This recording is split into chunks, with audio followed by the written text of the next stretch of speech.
não, água aqui encanada não tem, banheiro não tem. O banheirinho é aquele velho ali caído, todo caindo. Nunca foi encanada não, nunca. Nem poço aqui perto não tem. A falta d'água é uma triste realidade que ainda atinge milhares de pessoas no semiárido brasileiro. Tem ano que é seca, uma seca bastante, mas tem ano que sempre chove. E ano que chove a gente faz uma plantação, uma colheita para a sobrevivência. O que torna a água por aqui o elemento mais desejado. É uma realidade que desafia muito também a ação evangelizadora da gente, porque eu já andando por esses lugares na minha vida de missionário, eu tive muitas vezes com o povo na igreja quando dizia: chegou o caminhão-pipa, todo mundo está saindo para ir buscar a água. Então isso também faz parte da nossa ação evangelizadora, de lembrar e pensar um pouquinho como a gente pode aliviar o sofrimento de tantas pessoas. Negar o acesso à água potável é negar um direito essencial. Hoje nós já tivemos pessoas morrendo de sede, pessoas ficando um mês sem ter o direito a um banho, os animais morrendo. Dói profundamente você encontrar os animais mortos e as pessoas assim praticamente vivendo pela graça de Deus. A política do carro-pipa ainda gera muito voto, né, para o poder dominante, para os políticos locais que fica dando carro d'água, né, ali com recurso público, mas vai como se fosse favor para a população. Então isso é um direito que continua sendo negado. Só aparece assim, é tipo de política que aparece, vereador que prometendo o céu e as estrelas. Depois que ganha, ó, a pessoa não vê mais as caras deles mais.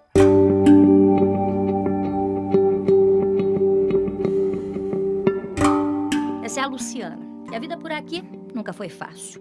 Todos os dias, para a Luciana ir para a escola, ela precisa caminhar em média 2 horas. E no caminho de volta, ela aperta os passos para estar em casa antes do sol se pôr.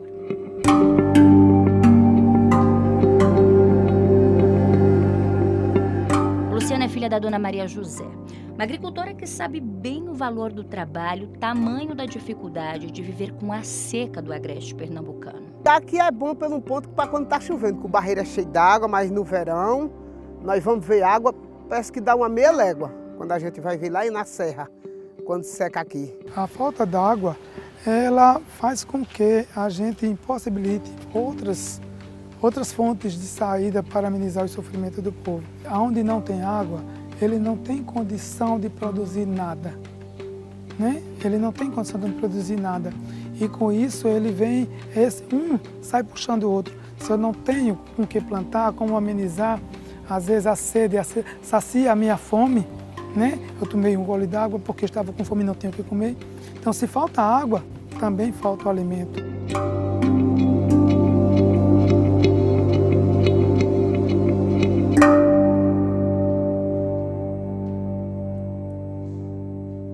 O clima semiárido é mais comum no sertão nordestino, no norte de Minas Gerais e também no norte do Espírito Santo. O semiárido, que está associado à vegetação da caatinga, representa cerca de 11% de todo o nosso território. Como os índices de chuva são baixos, isso quer dizer que, além do clima ser mais quente, ainda existem períodos longos de seca. Nuvens carregadas, terra molhada, cenário raro no semiárido brasileiro. Ainda que tímida, a chuva veio porque é inverno, mas nos últimos anos nem assim ela chegou. Para ter uma noção, nós estamos na barragem Pão de Açúcar. Ela é responsável pelo abastecimento da região e tem uma capacidade de 55 milhões de metros cúbicos e está funcionando com apenas 1% de toda essa capacidade.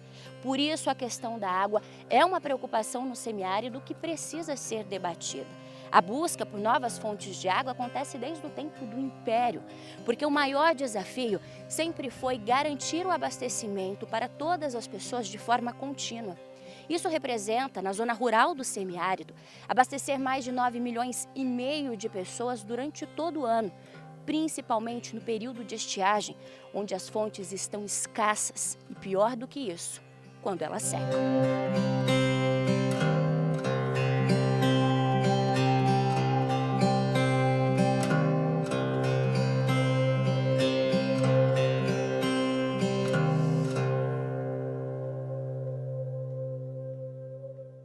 Nós estamos o que chamamos aqui de inverno, né?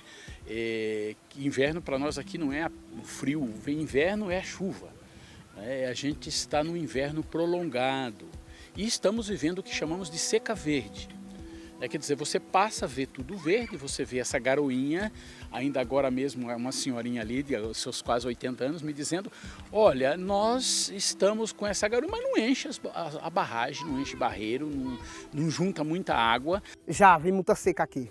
A parte mais difícil que eu lembro, quando eu era pequena, a minha mãe ainda era viva, que ela dava a nós era fava maigosa, com rapadura, para nós comer.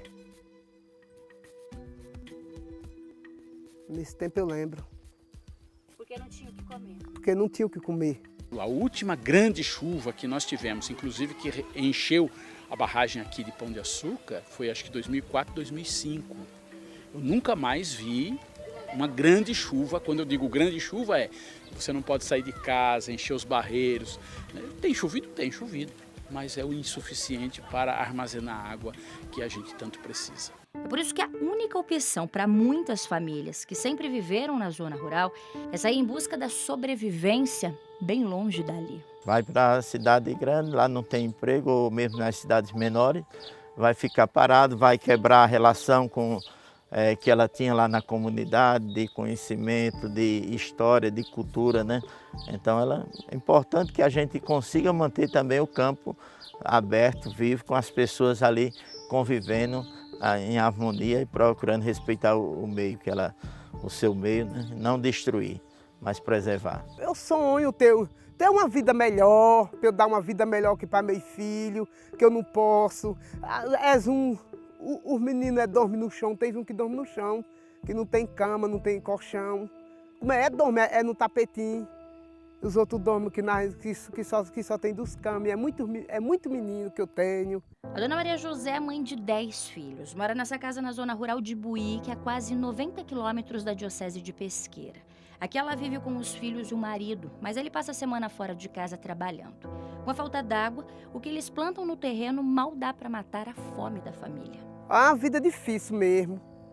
O ganho do meu marido que ele ganha é pouquinho por semana, é 140 conto. Só dá para viver mesmo, comprar a boinha para eles comer, e comprar um chinelinho para eles ir para a escola, e fraquinho, e não é do bom não. Acompanhamos a rotina da dona Maria José. Ela mostra que a água aqui faz muito tempo que ela não vê. Sem a chuva, o que tem na cisterna sequer dá para beber. É no jumento que traz, os 4 bujão no jumento.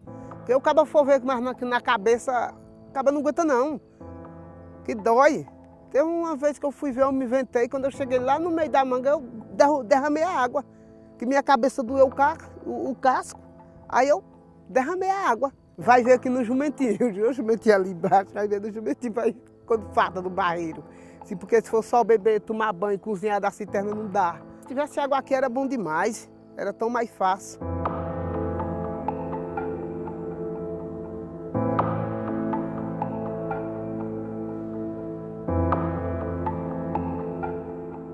Acima de tudo, não se pensa uma política pública para o bem das pessoas, não é?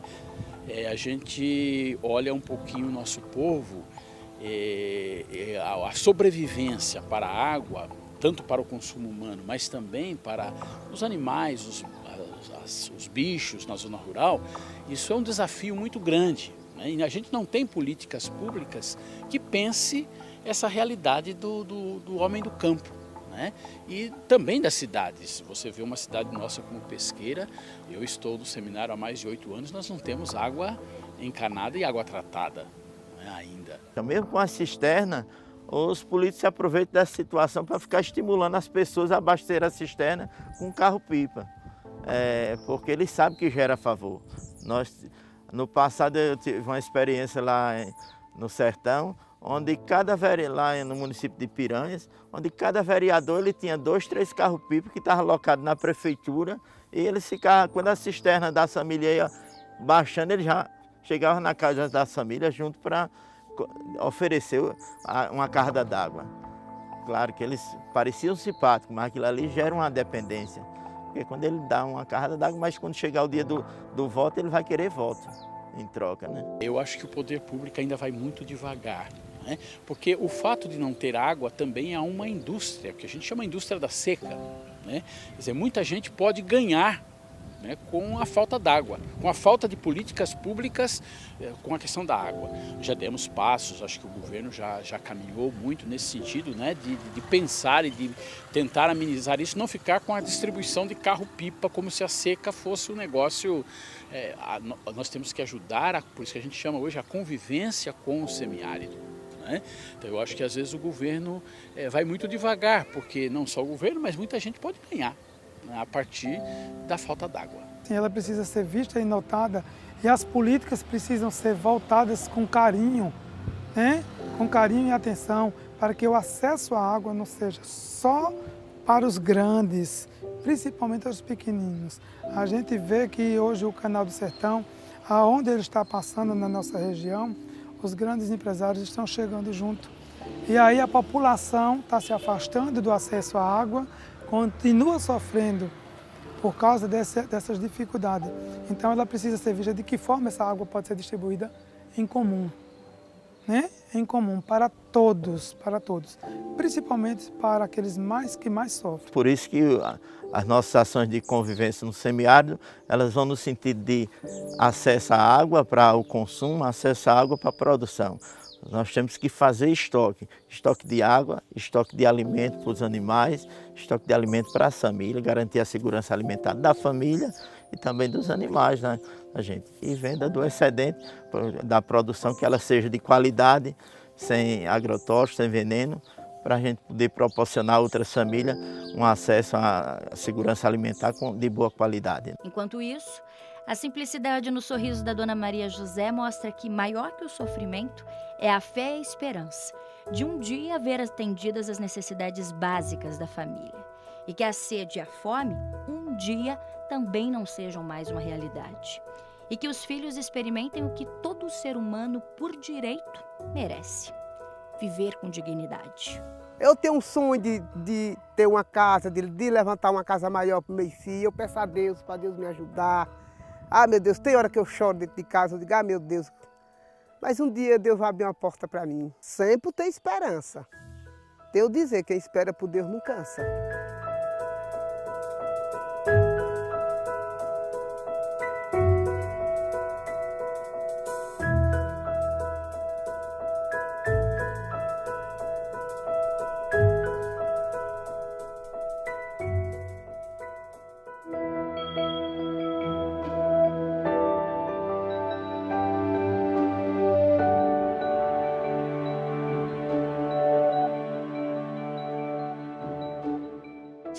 Que a Sandra não passa é vontade. Se a receita é nova, ela logo liga o fogão para experimentar o prato. É que aqui na casa dela e do Washington, gás de cozinha tem de sobra. Já está com mais de 2 anos que eu estou utilizando e não sei de preço de gás, né? Só sei porque o pessoal fala, o gás subiu, o gás baixou, e aquele negócio, mas mais de 2 anos que eu não compro gás. Sabe qual que é o motivo disso? Comecei a pesquisar na internet e vi um modelo, então tentei copiar, né? Só que eles não tinham especificando mesmo como era que produzia e tudo, mas aí eu fui tentando, digo, ver se dá certo. E comecei, deu certo, comecei a retirar gás e até que utilizava o gás, cozinhava. Não era numa boquinha assim, mas dava certo. Então, depois chegou o pessoal da Caritas, né, e viu que eu tinha certo interesse e conseguiram uma bolsa para mim para fazer um curso. E eu fiz esse curso e botei em prática, né, e está aqui o biodigestor, funcionando muito bem. O projeto do biodigestor, ele, além desses elementos que já foi colocado da produção do biogás, né, um gás limpo para ser utilizado pela família para as suas necessidades, as necessidades da casa, ela não ter que gastar tanto com o gás de cozinha normal, que é um gás poluente. Tem a importância dele fortalecer a questão da implantação do quintal produtivo, porque com o biofertilizante, o adubo sólido, ele vai fortalecer a sua horta, os seus plantios, e assim ele pode melhorar a qualidade do seu quintal, consolidar o seu quintal produtivo. Por isso o biogás é considerado um biocombustível, porque ele é uma fonte de energia renovável.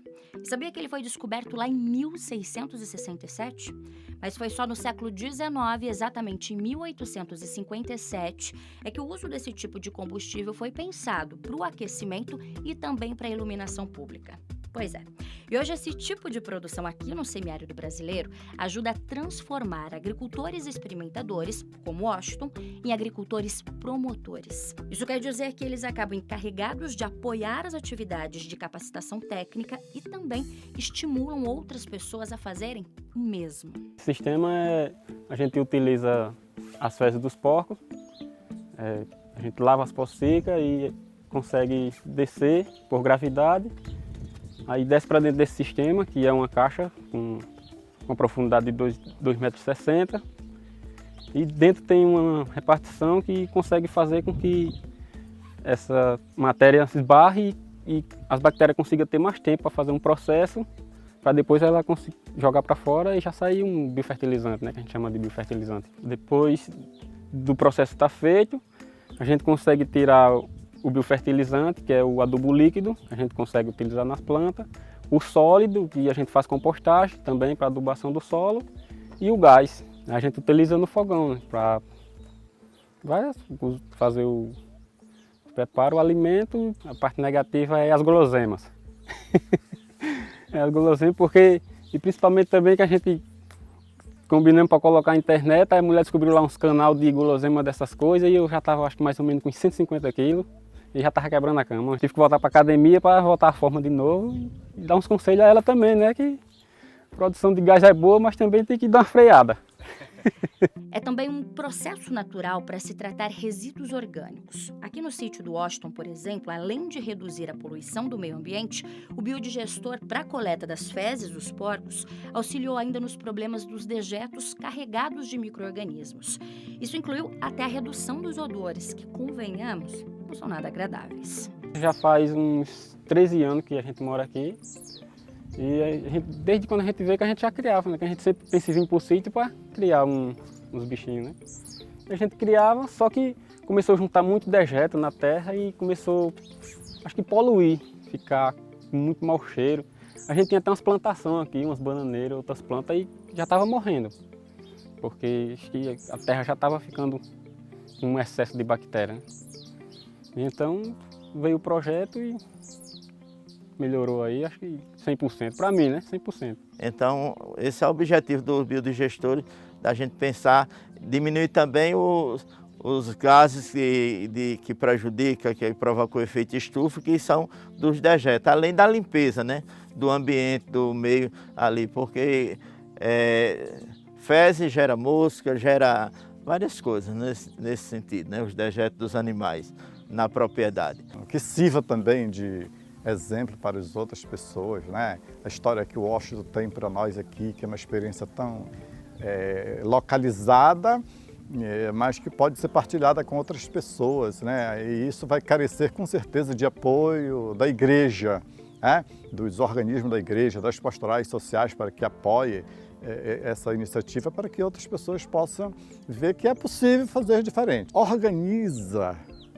Organiza em grupos de 100, de 50 pessoas, vai organizando, quer dizer que tem que organizar. E esta missão é da igreja, ela que tem que organizar, ela que tem que fazer com que esta palavra ilumine aquela realidade para que nós possamos fazer o milagre acontecer, o milagre da vida. Se for olhar, a Caritas, acho que ajudou bastante, viu?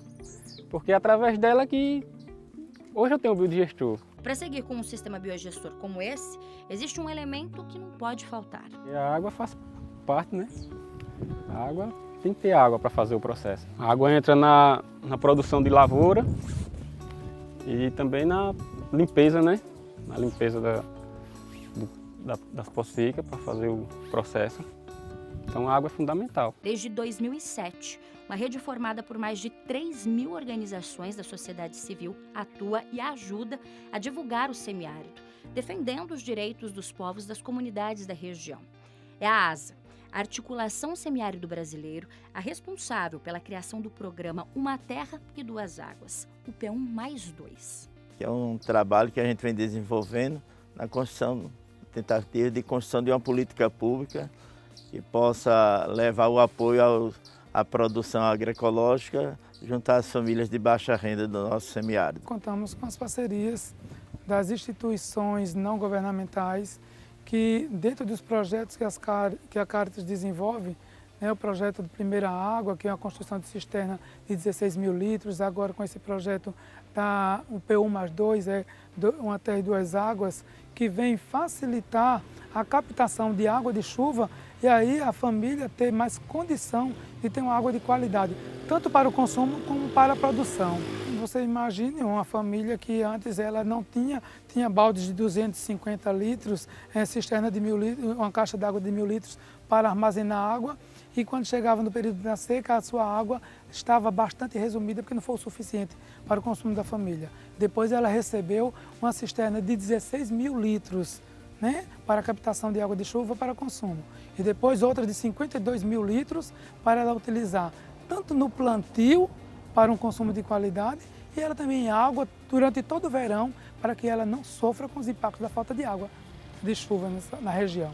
A intenção também é promover a segurança alimentar e nutricional das famílias agricultoras e fomentar a geração de emprego e de renda. A estratégia para alcançar esses objetivos é estimular a construção de processos participativos para o desenvolvimento rural do semiárido brasileiro. Para isso existe uma preocupação em pensar nas políticas públicas, mas é essencial pensar também na manutenção dessas políticas públicas. Às vezes a família recebe uma implementação, como é o caso do Osta aqui, e se não tiver um acompanhamento, às vezes a família pode desanimar, pode diminuir a produção, pode não produzir, Então, muito mais do que só implementar, é também ter uma política de acompanhamento. E aí entra a questão daquele olhar, do incentivo financeiro, porque também a gente precisa, do incentivo financeiro. O pensamento tem a gente crescer, mas tem que ter aquele olhar. É com esse olhar que o Washington quer continuar com uma visão de futuro. Meu plano é fazer um biodigestor bem maior aqui, fazer uma fábricazinha de bolo. A mulher gosta muito de fazer essas coisas e as crianças, então a pessoa aproveita, Aproveita e vamos ver o que é que dá. Então tá dando muito certo. Tá dando muito certo. Tecnologia, primeira. Ajuda também o meio ambiente, porque a gente vê que é um processo que não vai poluir o meio ambiente, não vai poluir o lençol freático, que a gente precisa muito, da água. E a tecnologia, eu acho que ajuda bastante.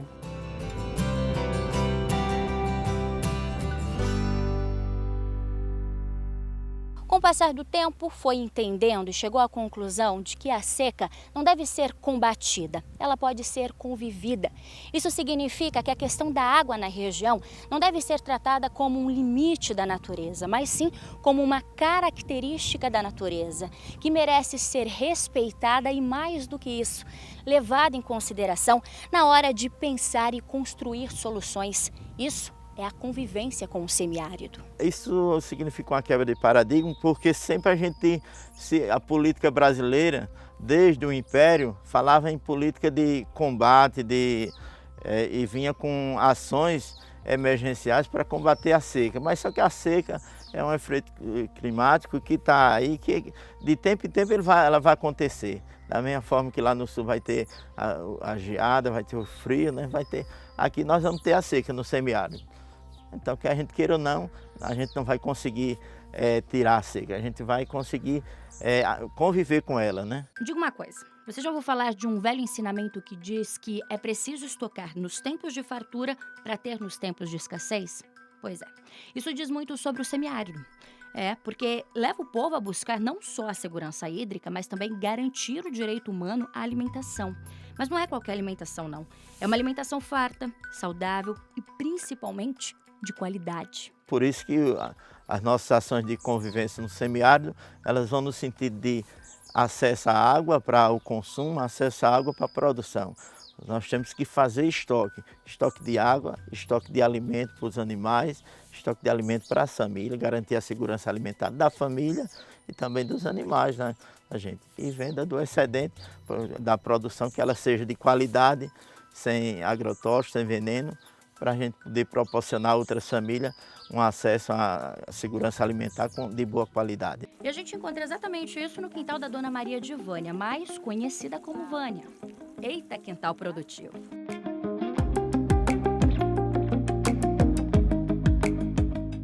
Para chegarmos até o sítio da Dona Vânia, foi preciso encarar pouco mais de 2 horas de estrada. São 137 quilômetros entre a sede da Diocese em Palmeira dos Índios até a Mata Grande. E como uma boa nordestina, quando a gente chega aqui, difícil é não se sentir em casa. Também, né, com o sorriso acolhedor da Dona Vânia, que, aliás, não para um minuto. Tá sempre assim, trabalhando e sempre com a mão na terra.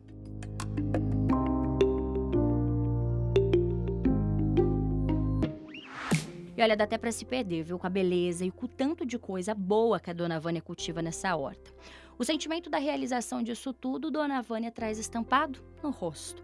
Mas a vida nem sempre foi de flores. Já teve muito espinho pelo meio do caminho. Antes de eu voltar para casa do meu pai, eu morava na divisa da Paraíba, com o pai dos meus meninos, mas só que eu não gosto muito de falar no nome dele, não. Que ele judiou muito, ele me maltratou muito.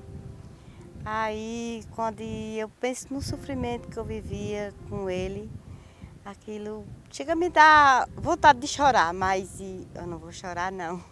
Eu vou sorrir. De volta à terra natal, depois de perder um filho com outras 2 crianças pequenas no colo, Dona Vânia veio recomeçar a vida em Alagoas. Aqui conheceu o atual marido, Zé Cordeiro, e aí foi o início do seu quintal produtivo. Os canteiros, eu comecei fazendo os canteirinhos bem pequenininhos. Aí fui aguando com um pouquinho de água, com água daqui mesmo, né, dessa cisterna. Aí meu marido disse, eita, Vânia, tu vai plantar? Eu digo, vou, Zé, eu vou plantando aqui um pouquinho de coentro, então eu não vou plantar muito não. Qualquer coisa, acaba a água, aí eu compro, né? Eu dou um jeitinho aí, você me ajuda e eu compro. E aí botava um pouco numa vasinha, numa carroça e saía vendendo. Uns cantinhos mais perto, de porta em porta. E aí do pouquinho que eu vendia, aí sobrava uns dinheirinhos, comprava umas coisinhas para casa e tirava um pouquinho para me comprar um carrinho d'água. Aí eu botava nessa cisterna de lá da frente, ainda os botam, né? Aí eu fui aumentando os canteirinhos. Foi o momento em que a vida da Dona Vânia cruzou com o trabalho da Caritas Diocesana de Palmeira dos Índios. Através da Caritas, aí eu ganhei a minha cisterna, que é a primeira água, que é só de eu beber e cozinhar. Aí essa daqui é para mim aguar minhas plantinhas, para dar aos bichos, para lavar meus paninhos, para tomar banho, que eu tomo banho dela também, lavo prato, tudo. Dona Vânia, ela é feita através de visita da minha pessoa, de João, que é o técnico que acompanha o projeto, e tinha também o Giliardo, que trabalhava conosco, então através do técnico de campo e da gente da coordenação, sempre visita, conversa, orienta nesse sentido, vai conversando, né, para poder escutar também o produtor, porque não pode ser só meramente uma informação que vai de fora, mas também está fazendo essa interação. Outro elemento também que nós trabalhamos sempre é a questão da troca de experiência entre os agricultores, para que possa haver essa interação e a informação possa ser horizontalizada, né, nesse sentido, né? Onde se escuta também o agricultor nesse sentido. E muito importante também aqui para mim é as visitas. Tem muita visita, eu fico muito feliz. Fico muito feliz que eu aprendi muita coisa com a visita da Caritas. Que ó, tem essas coisinhas aí, que é as barroquinhas. Eu aprendi através da equipe da Caritas, né? Foi tudo através disso. Tem muitas coisas que estão mudadas aqui, foi através da Caritas. Consegui aumentar, que ela era aqui, aí dali eu mudei para ali, aí dali já tem lá plantadinha, aí chegou a tela, aí eu vou plantar aqui de novo, vai plantar de novo, digo, vou plantar de novo. Aí eu aumentei mais aqui e tá aí minhas coisas, estou feliz. Muito feliz. Implementado lá foi uma cisterna de consumo de 16 mil litros e a questão de uma cisterna enxurrada. Só que com recursos próprios, A gente vem também fazendo uma parte de acompanhamento e ajudando, dando um pouco de alguma infraestrutura, né? Ajudando numa tela, algum material. A gente leva sempre para ela mudas para facilitar o plantio, né? Porque já pega a muda com 30 dias, 35 dias, já diminui o custo com água, né? Daqui, ó, eu compro o meu açúcar, compro o meu cafezinho, compro um pedacinho de mistura, compro o meu carrinho d'água, assim, quando falta, que agora não, agora graças a Deus, né, que eu tenho. Ela consegue responder, a gente leva a conversa e ela já coloca em prática, né? Então, ela é um agricultor que a gente vem chamando de agricultor experimentador, que é de referência para a Caritas, para a gente da igreja. Então a gente vai lutando e sobrevivendo com muita esperança e na luta de ver todas as famílias do campo ter a sua cisterna para ter a sua água de consumo de qualidade. Eu acho que o que motiva, acima de tudo, é a solidariedade. Nosso povo é muito solidário, então isso é uma riqueza muito grande para nós e nos motiva a não desanimar, mas ser um povo de fé e um povo de esperança, um povo que coloca toda a sua vida nesse projeto do Reino de Deus. A gente já percebi esse mundo, né? A gente não veio para cá para criar a roda já está feita. É só ver essas realidades e apoiar aquilo que é mais urgente, logo de imediato, né? Incentivar, estar juntos, escutar, propor, né? A própria palavra de Deus, o ensinamento do Papa Francisco, seja na alegria do Evangelho, seja no Laudato Si, tudo isso são luzes e outros documentos que os próprios encontros e as assembleias dos bispos aqui no Brasil, aquela que foi colocada agora, vão nos incentivar e nos iluminar com certeza a apoiar essas iniciativas dessa história que vem sendo construída, né, com este povo de Deus nesta diocese.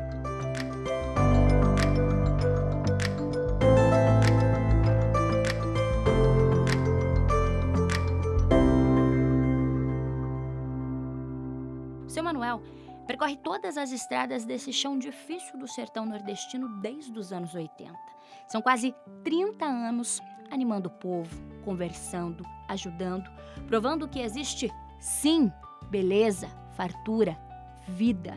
Existe, sim, gente feliz, acolhedora, que trabalha, que luta e que resiste no semiárido deste Brasil. Eu acredito em Deus, acredito no Jesus Cristo e é com essa fé que a gente vem sempre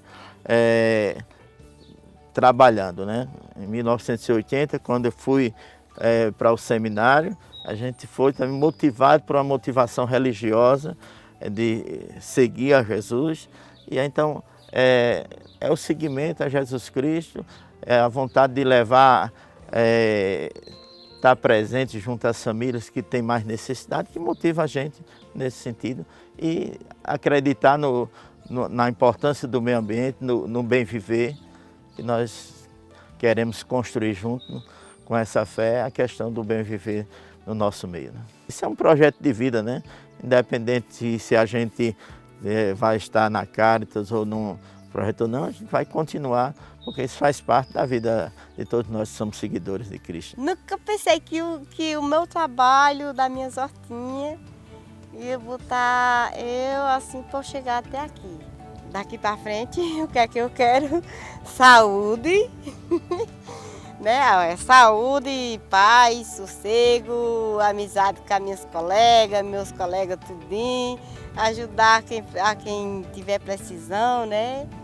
E a quem não tiver também, que a pessoa também tem que abrir o coração para todos. Água e fartura eu já tenho.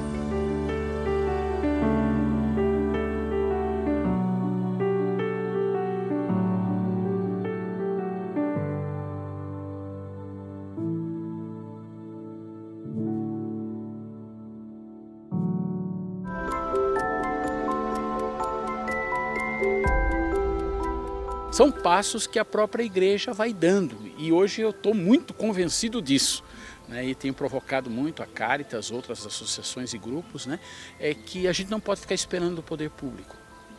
A função nossa, enquanto sociedade civil, é de provocar o poder público para que ele possa fazer o seu papel, fazer a sua parte. Mas a gente não pode ficar de braços cruzados esperando que tudo caia do céu. Para isso, a mobilização social é uma ferramenta importantíssima. No início, eles não acreditavam nisso. E para nós da Caritas Diocesana de Pesqueira, isso foi o que nós precisamos estar fazendo isso, né? Tá mostrando e tá discutindo com ele dessa capacidade que cada um e cada uma tem. Essa capacidade que nós temos na nossa vida de administrar, né?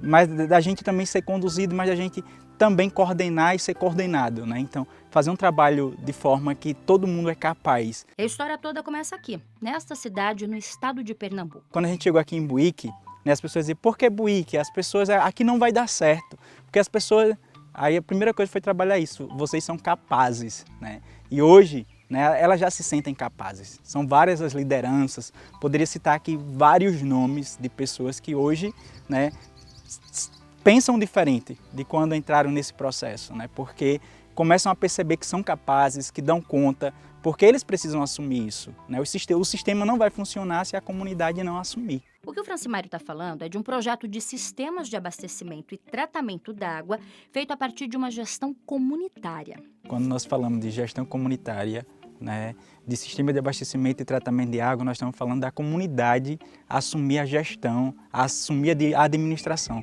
da comunidade cuidar do sistema que foi implantado, né, enquanto uma ação que é algo que é delas, né? Então as famílias precisam cuidar do que tem, não que venha uma empresa, que venha uma organização que dependa de governo, mas que ela mesmo cuide, que ela administre, né, que ela gerencie, né, tanto do ponto de vista social, ambiental, como financeiro também. Nessa caminhada da Caritas, eu costumo dizer que nós somos desafiados, né, enquanto instituição da igreja.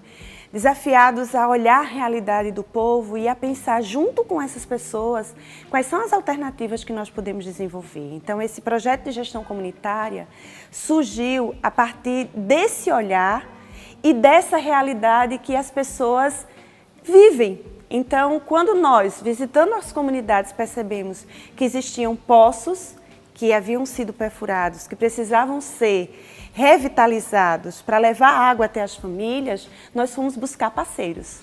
A Tatiane mora com a família nessa comunidade na zona rural de Buíque. Aqui, o sistema acabou de ser implantado. Dona Dilma, a mãe da Tatiane, tá que não se cabe em si de tanta felicidade. As pessoas achavam que não, mas eu nunca desistia. Sempre acompanhava, todas as vezes. Incentivei minhas filhas a me acompanhar. E nós seguimos no projeto. Até que hoje deu tudo certo. E eu sempre dizia, acredite, vocês vão ver se a água não vai chegar aqui. E continuei e vou continuar, não vou desistir. E o sonho da gente foi realizado, está sendo. E jamais eu deixarei de acompanhar. Quem também está felizona é a dona Cícera. Melhorou tudo, minha filha. Melhorou tudo. Porque a falta d'água não é fácil não, né? Você não conhece não, mas só sabe a gente mesmo, né? Uma falta d'água em casa, né? Quer lavar uma louça, quer tomar um banho, né? Colocar no banheiro, cadê? E agora não, graças a Deus. A dona Cícera jamais imaginou que aos 81 anos, em pleno agreste de Pernambuco, fosse viver para ver um sonho acontecer. Essa mina de Deus. Porque a água tá na porta, minha filha, não é uma mina de Deus? Hoje abre a torneira e sai a água dela. Oh, maravilhoso.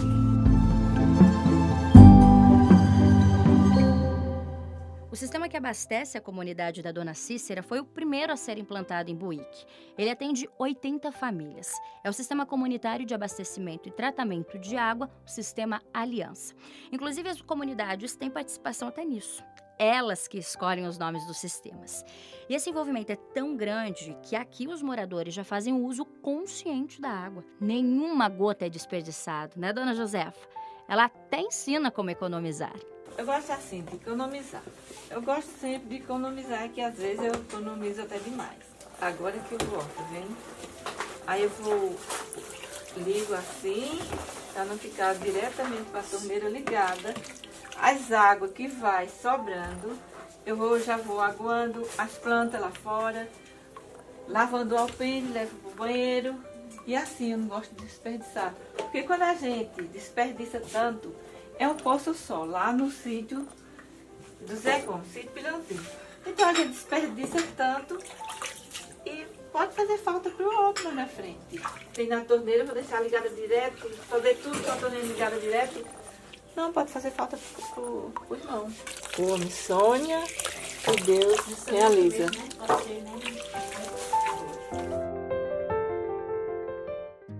Como a água chegou até a torneira da casa da dona Josefa, vem daqui, dessa estação de tratamento.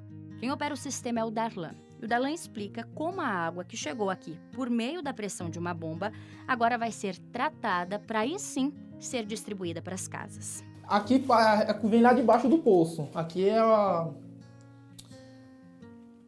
tubulação pressurizada. Aqui onde vem a água do lado do poço. Aí quando ela vem aqui, ela passa pelo clorador. Aqui é onde acontece o tratamento da água. Aqui ela é tratada com pastilhas de cloro. Aí mata toda a bactéria, porque foi feita análise na água. E o problema da água só resolvia, só carecia botar o cloro, somente. Que a água do poço é ótima. Daqui ela sobe lá para cima, pro reservatório, e ele desce por essa outra rede aqui, ó. E nesse outro aqui é distribuído para todas as casas. Detalhe importante, toda a implementação dos sistemas foi feita pela própria comunidade. 80 pessoas foram mobilizadas, envolvidas em todo o processo, desde a colocação dos canos e das conexões até a caixa d'água elevada e a construção da unidade de tratamento. Então, as Cáritas trouxe uma máquina, teve a ajuda da comunidade, a máquina ia cavando as valas, a gente ia colocando a tubulação, encanando, colando. E trouxemos até aqui e daqui foi colocada a caixa em cima, tudo por conta da comunidade. A ideia é trabalhar com as comunidades o uso consciente da água e também para manter o sistema operando com água tratada e de qualidade nas torneiras. Então a cota é 8 mil, cada 1.000 litros d'água, até 8.000 litros, a família paga R$12, né? De 8.001 a 16.000, cada 1.000 litros excedido custa R$15. De 16.000 litros e 1 a 24 já custa 30. E acima de 24.000, R$100. A gente passa sem água, minha filha. Passa sem água. Não passa. Sem água a gente vive. Eu pensei, assim como veio a cisterna, pode vir outro projeto, né? Aí fiquei com isso na cabeça, né? Aí depois, aí vem nada. E às vezes não tem interesse, né? Aí tudo precisa de interesse, né? Aí graças a Deus teve o interesse de Deus e de vocês. Obrigado, meu Deus, obrigado a vocês. Uma nova realidade, porque já imaginou, você chega na sua torneira, abre lá e está correndo água tratada. A coisa melhor do mundo, que já se viu água tratada na zona rural. Quase impossível isso, mas está sendo possível agora. Verão com água, graças a Deus agora temos água para a gente sobreviver no verão sossegadamente, graças a Deus. Eu acho que até tá no começo melhorando, aí daqui para frente vai melhorar cada vez mais. Mais projetos eu tenho certeza que virão e a gente estamos aqui para abraçar todos que vier. A senhora um dia imaginou ter água na torneira de casa? Jamais. Era a coisa que eu achava mais difícil, mas eu vejo que não é. A gente só precisa ter fé, lutar e conseguir que a gente vence e consegue as coisas. E agora tendo água, graças a Deus, está maravilhoso. Graças a Deus. E conta pra mim, dona Cícera, como que foi quando a senhora abriu pela primeira vez a torneira e saiu água de lá? Virgem Maria, foi 3 pinotes. Foi 3 pinotes. Eu vou dizer, viu? Chegou, meu São Longuinho, chegou, meu São Longuinho, chegou, meu São Longuinho. Olha, você desculpa, eu não sei falar não, e eu tô endoidando, viu? Só foi isso que eu falei. Qualquer coisa, viu? Eu ficar assim, alegre, né? Assim, uma coisa boa, né?